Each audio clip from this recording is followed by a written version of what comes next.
Hello friends, welcome back to my channel share market का फंडा। थोड़े टाइम से मैं वीडियो अपलोड नहीं कर पा रही थी because of the some issues, but don't worry, from now onwards I will upload videos regularly. Okay, so basically बात करते हैं आज के वीडियो के related.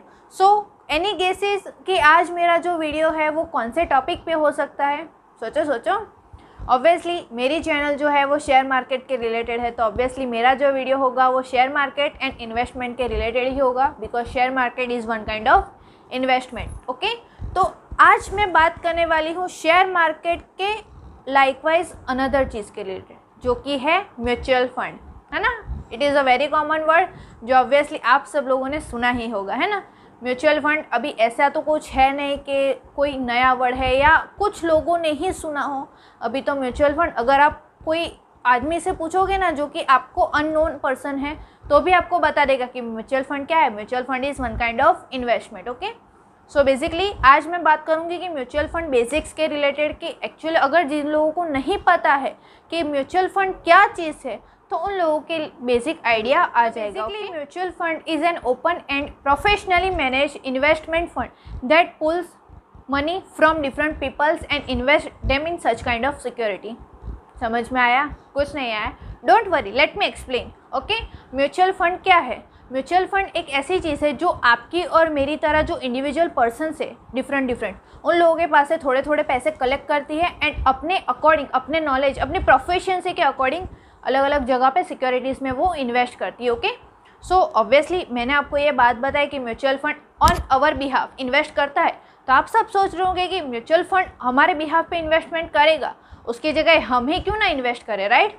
So basically mutual fund का बेसिक क्या है कि से फॉर एग्जांपल अगर मैं 3 पर्सन ले लेती हूँ कि उन तीनों को 10,000 रुपीज़ इन्वेस्टमेंट करने in share market, but they don't have any knowledge about share market. तो इन्होंने बोला, एक ने बोला इस शेयर परचेस कर लो, इसने बोला ये शेयर परचेस कर लो, बट उन लोगों को नॉलेज नहीं है, तो उन लोगों के पैसे डूब गए तो व्हाट, है ना। चांसेस आर देयर, रिस्की है। ओके, सो म्यूचुअल फंड के पास नॉलेज होता है, प्रोफिशिएंसी होती है। क्यों? क्योंकि वो जो शेयर है या फिर पर्टिकुलर कोई कंपनी है तो उसके पूरे फंडामेंटल चेक करती है, राइट। तो अपनी प्रोफिशिएंसी के अकॉर्डिंग हमारा पैसा डिफरेंट सेक्टर वाइज कंपनी में वो लोग इन्वेस्ट करते हैं। Okay, another benefit is what कि आपका बजट है इन्वेस्ट करने का 10,000 रुपीज़ और म्यूचुअल फंड आपकी मेरी तरह लाखों लोगों के पास से इन्वेस्टमेंट कलेक्ट करती है, फंड्स कलेक्ट करती है, तो उनके पास कितना फंड्स इकट्ठा होता होगा? Around in crores of rupees. Okay, तो वो सब एक साथ में शेयर्स परचेज करती है। ओके, तो उससे क्या होता है? रिस्क कम रहता है। क्यों? क्योंकि वो अपना पोर्टफोलियो जो है वो डाइवर्सिफाई करते हैं, राइट, है ना। डाइवर्सिफाई करके क्या मतलब कि से फॉर एग्जांपल अगर म्यूचुअल फंड ने कोई एफएमसीजी गुड्स का शेयर परचेस किया है, आईटी सेक्टर का गुड्स परचेस शेयर्स परचेस किया है, देन आफ्टर ऑटोमोबाइल सेक्टर का परचेस किया है, तो शेयर मार्केट में अप्स एंड डाउन्स होते रहते हैं। ओके, तो कोई एक सेक्टर कोई बार डाउन जाता है, कोई एक सेक्टर अप जाता है, तो डाइवर्सिफाई पोर्टफोलियो करने के रीज़न की वजह से क्या होगा कि ऑटोमेटिकली जो लॉस होने के जो चांसेस है वो बहुत ही ज़्यादा रिड्यूस हो जाते हैं। ओके, तो that's why mutual fund is. अभी बात करते हैं कि आप लोग म्यूचुअल फंड में कैसे इन्वेस्ट कर सकते हो। ओके, कोई सोचेगा कि नहीं म्यूचुअल फंड ठीक है, बट हमें पर्टिकुलरली शेयर मार्केट में नहीं पढ़ना है। ओके, क्योंकि भले ही म्यूचुअल फंड, बट वो भी तो डिपेंड्स है मार्केट कंडीशंस पे। ओके, वो एड्स आती रहती है। Share mutual fund is depends on the market condition. Okay, ups and downs होते रहते हैं। तो कोई सोचेगा कि नहीं भले ही मैं म्यूचुअल फंड में इन्वेस्ट करूँ, बट मुझे कोई पर्टिकुलर कंपनी में इन्वेस्ट नहीं करना है रिलेटेड विद द शेयर्स, तो options are available. Okay, obviously आप शेयर्स परचेस नहीं करना चाहते तो डेप्ट फंड होता है। ओके, तो आप डेप्ट फंड भी परचेस कर सकते हो। ओके, नाउ इतनी सारी कंपनीज आ गई है इन म्यूचुअल फंड सेक्टर कि आप सभी कंपनी का कंपैरिजन कर सकते हो, उनका रिटर्न कैलकुलेट कर सकते हो, उनके रैंकिंग्स दे सकते हो, और उन लोगों ने कौन कौन से पर्टिकुलर सेक्टर में कितने परसेंटेज स्टेक्स परचेस किए वो भी आप कंपेयर कर सकते हो। तो आपको पता चलेगा कि से फॉर एग्जांपल मैं 5 अलग अलग कंपनी ले लेती हूँ। ओके, इन्फोसिस है, TCS है, टाटा है। ओके, तो ऐसी सारी कंपनीज में म्यूचुअल फंड में इन्वेस्ट किया होगा तो ऑब्वियसली आपको पता चल जाएगा कि ये कंपनी जो है वो स्टेबल है, ये कंपनी जो है वो ग्रोथ कंपनी है, ये जो कंपनी है वो लार्ज कैप फंड वाली है। ओके, तो उसके अकॉर्डिंग, आपके नॉलेज के अकॉर्डिंग आप रिटर्न कैलकुलेट कर सकते हो या फिर आप कंपेयर भी कर सकते हो कि which mutual fund is best according to you. Okay, now आगे मैं बात करती हूँ कि से फॉर एग्जांपल आप चाहो कि नहीं यार म्यूचुअल फंड में मुझे 10,000 रुपीज़ नहीं डालने, मैं मंथली धीरे लो अमाउंट से स्टार्ट करना चाहता हूँ, ओके, तो आप स्टार्ट कर सकते हो, मना किसी ने नहीं किया। आप इवन 100 रुपीज़ पर मंथ से भी स्टार्ट कर सकते हो, ओके। तो that options are also available. अगर आप मंथली नहीं करना चाहते और आपके पास एक साथ पैसे अवेलेबल है और आप कोई अच्छी जगह पे इन्वेस्ट करना चाहते हो, तो one time investment options are also available. उसमें आपको 1 ईयर का कितना मिल सकेगा, 2 ईयर्स का कितना मिल सकेगा, 5 ईयर्स का रिटर्न कितना हो सकेगा, वो अप्रॉक्स कैलकुलेट करके दिखाता है according to the percent interest. अरे एक चीज़ बताना तो मैं आप सबको भूल ही गई कि जो हर एक इन्वेस्टर्स के मतलब की बात होती है वो क्या होता है, बोलो, that is of return, okay. हर कोई इन्वेस्ट करने से पहले 10 बार पूछेगा कि मुझे इसमें अगर मैं इन्वेस्ट करता हूँ तो कितना मिलता है, इसमें इन्वेस्ट करता हूँ तो कितना मिलता है, ओके। तो अब बात करते हैं म्यूचुअल फंड के रिटर्न्स की, ओके। तो आप सोचोगे कि मिनिमम मैं 100 रुपीज़ से स्टार्ट कर सकता हूँ, क्यों? क्योंकि मुझे स्टार्टिंग में इतना ज़्यादा रिस्क नहीं लेना। Obviously you can start with 100 rupees, okay, not an issue, 100 rupees per day, okay. तो अगर आप 100 रुपीज़ पर डे या फिर 100 रुपीज़ पर मंथ का ऑप्शन भी अवेलेबल है, but I would like to suggest you कि एटलीस्ट आप लोग 100 रुपीज़ पर डे तो आप मिनिमम इन्वेस्ट कर ही सकते हो, ओके। तो आपका मंथली एवरेज कितना हुआ, 3000 rupees per month is your average investment, okay. तो अगर मैं ओनली 1 ईयर के रिलेटेड बात करूँ तो आपका जो साल का जो इन्वेस्टमेंट है that will be around 36,000, okay.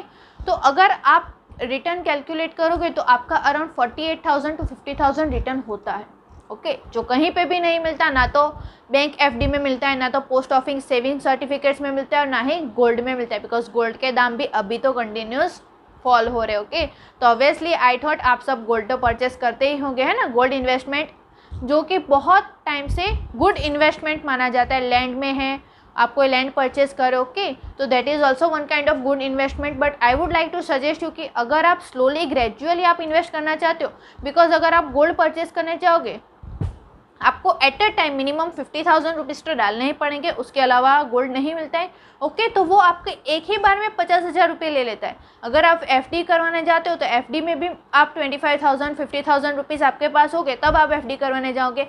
Bank में जाके ऐसा तो नहीं बोलोगे कि नहीं मैं हर रोज़ आके 100 रुपये जमा करवा दूंगा, राइट। तो क्योंकि अगर आप ऐसा करने जाओगे तो बैंक वाले भी आपके ऊपर हंसेंगे कि हाँ कोई पागल आदमी आ गया है ना।